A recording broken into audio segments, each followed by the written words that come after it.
आपण घरे अच्छी कि आपण जानते पंतर क्वेश्चन आपण ही गाड़ी पेरी पदारे पड़िला सुरक घरकली सिद्धार्थ ना कहिले चमकुछंती मनमत छाई पड़िले नाही डेउछे काहीकि सिद्धार्थ को कथा पचारिले कहउछंती अबांतर प्रश्न सुर घरकली एबे दांडरे पड़ी हाटरे गड़ुछि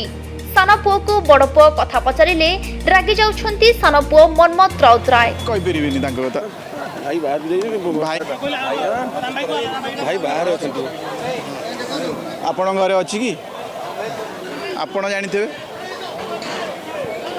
कहना अबांतर क्वेश्चन आपण ही गाड़ी पेरी सुनिले तो बीजेडी भुवनेश्वर सांसद प्रार्थी मनमत राउत को कथा अबांतर कथा कही किभली नाली आखि देखाउछंती बाबू मनमत आज थिला सुर राउत को 81तम जन्म वार्षिक सुरंक जन्मदिन उपलक्षे सुर राउत को घर पाख माउसीमा मंदिर रे धूमधाम रे चलिथिला जन्मदिन पालन जेउथिरे जोग देइथिले अनेक बड़ बड़ नेतांक सह निज परिवार परिजन हेले देखा मिली नथिला बड़ पुओ सिद्धार्थ राउतरायक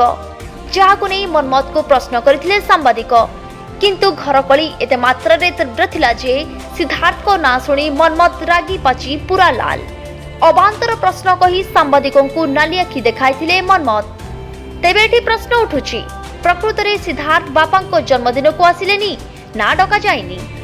एई विषय सुर राउत को जणा अछि तो जदि सब किछि ठीक अछि तेबे सिद्धार्थ को ना सुनी काहे कि चीक उठुछंती मनमत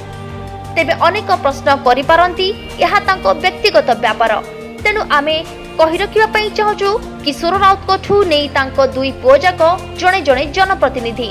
तेनु जनप्रतिनिधि हिसाब रे सेमानको जीवन शैली को जानिबार जनतांको अधिकार अछि से दृष्टिरु आज ए घटना यहा प्रमाणित करूछि कि राजनीति को नै एबे भी सुधुरी नै सुरंक घरकली ब्यूरो रिपोर्ट।